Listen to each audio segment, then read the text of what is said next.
Aujourd'hui, être compétent ne suffit plus. Si on ne vous voit pas, on vous oublie. Un dirigeant visible attire des clients, des talents et surtout des opportunités.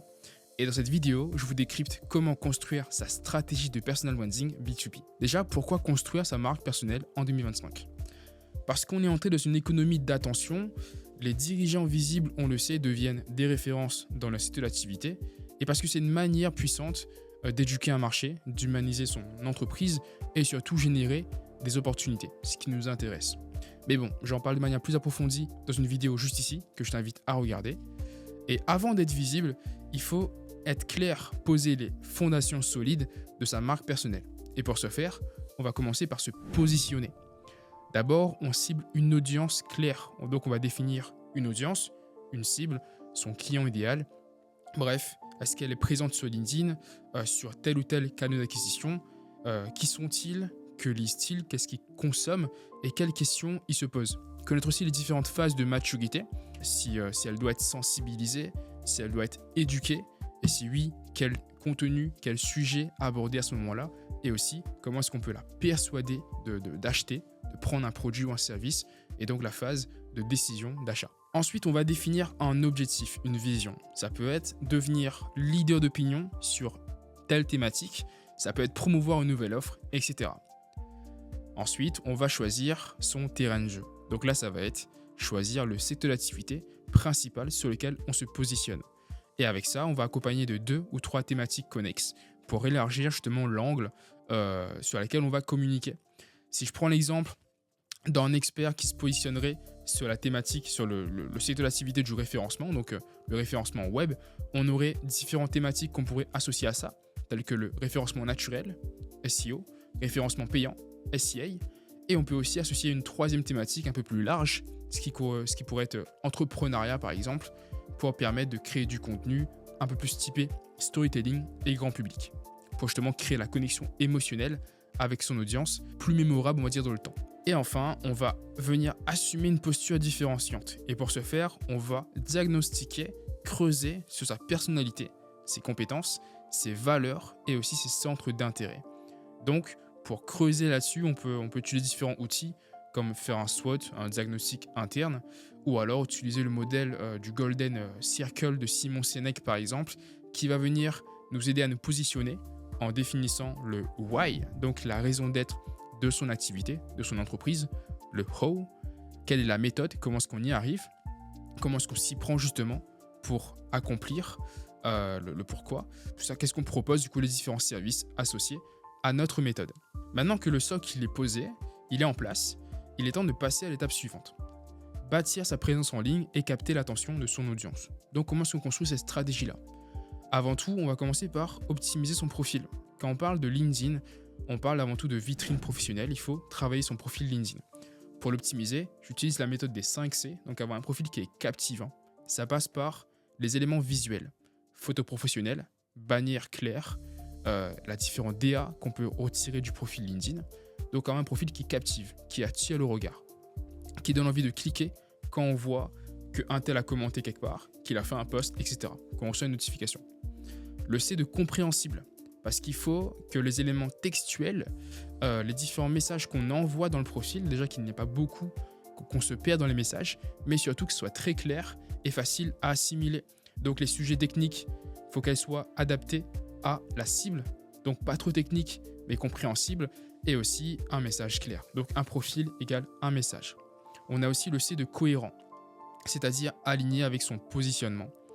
Donc ne pas avoir différents messages qui vont à l'encontre du précédent et rester cohérent dans sa stratégie.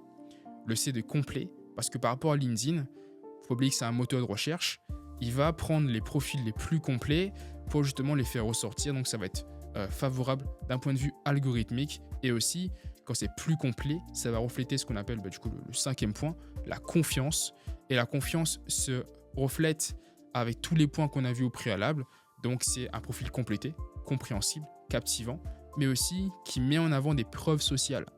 Donc les preuves sociales, ça peut être des recommandations, des preuves sociales liées à la performance de l'entreprise, donc la qualité de leurs clients, ou alors la quantité de ce qu'ils génèrent en termes de chiffre d'affaires, de performance, etc. Ça peut être des invitations médias. Donc le sujet est très large, mais c'est toutes les actions, tous les notions qui viennent justement ajouter de la preuve sociale et ajouter de la crédibilité, de l'autorité. Et en bonus, on peut ajouter le C de CTA, Call to Action, donc les appels à l'action, parce que si on veut qu'un profil converti, on doit avoir ces différents éléments dans son profil qui va faire comme une page de vente, c'est-à-dire pouvoir rediriger nos prospects, nos visiteurs vers un lien externe. Ça peut être une ressource du style un lien Calendly pour réserver un appel ou la rubrique contact sur son site web. Et là, on pourrait mettre quelque chose du style premier rendez-vous offerte, appel de découverte, etc.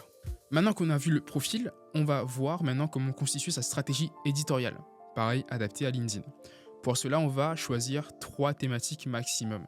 Comme je vous ai montré pour l'exemple du SEO, du référencement, donc choisis 3 thématiques sur lesquelles on se positionne et qu'on va venir marteler. Si on veut devenir référent dans ces domaines, il faut marteler la thématique, donc un message, un positionnement clair et de la répétition. On va aussi pouvoir adapter le message à notre audience, et c'est justement notre audience qui va dicter sur quel canal d'acquisition, on va être présent.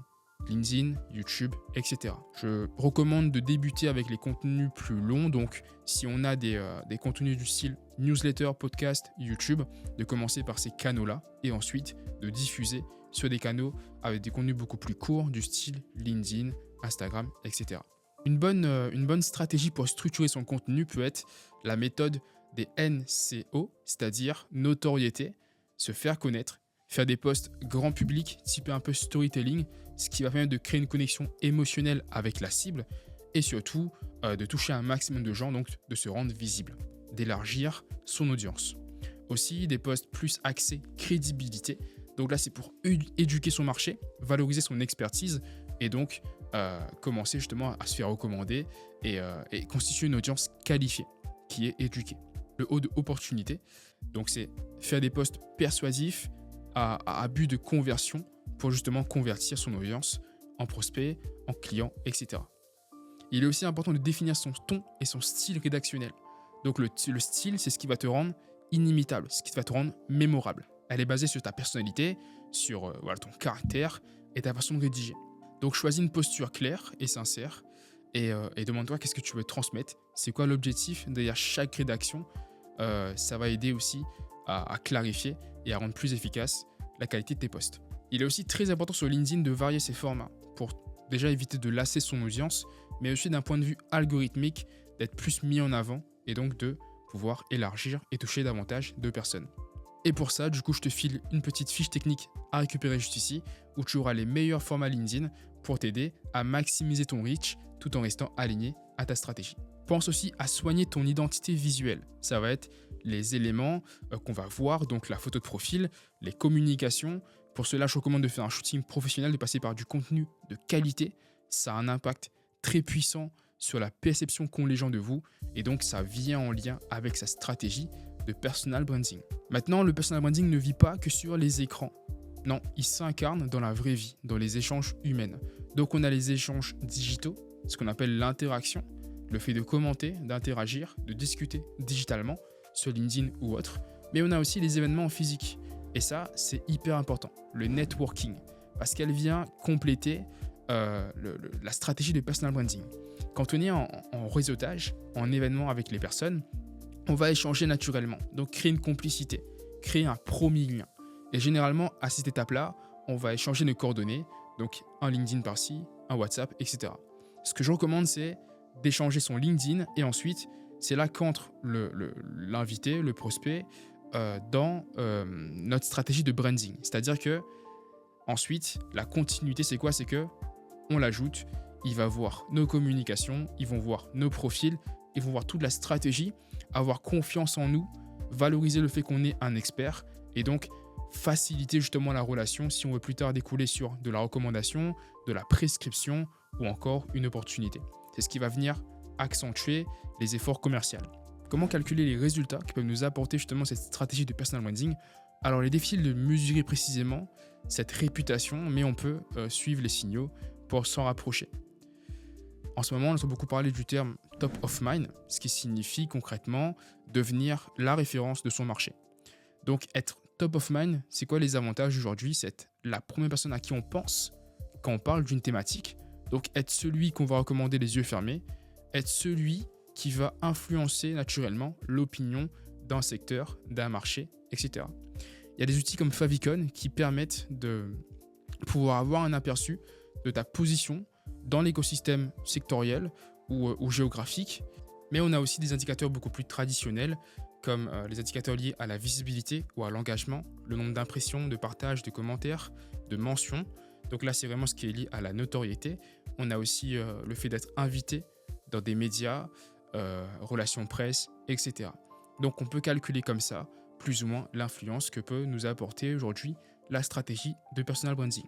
Pour conclure, aujourd'hui, construire sa marque personnelle, ce n'est plus un simple bonus, c'est vraiment un enjeu, un levier stratégique pour tout leader qui souhaite attirer les bons talents, les bons clients et les partenaires, renforcer sa crédibilité, valoriser son expertise et surtout créer un réseau d'opportunités autour de son image. Tu as maintenant toutes les clés pour construire dès maintenant le tien, donc ta stratégie de personal branding. Et dans mes prochaines vidéos, je vais décrypter de manière beaucoup plus approfondie donc les techniques liées à la rédaction sur LinkedIn, à l'algorithme et au personal branding. Si jamais ces sujets t'intéressent et te parlent, je t'invite à liker la vidéo, à t'abonner et à partager cette vidéo avec ton réseau. À très vite.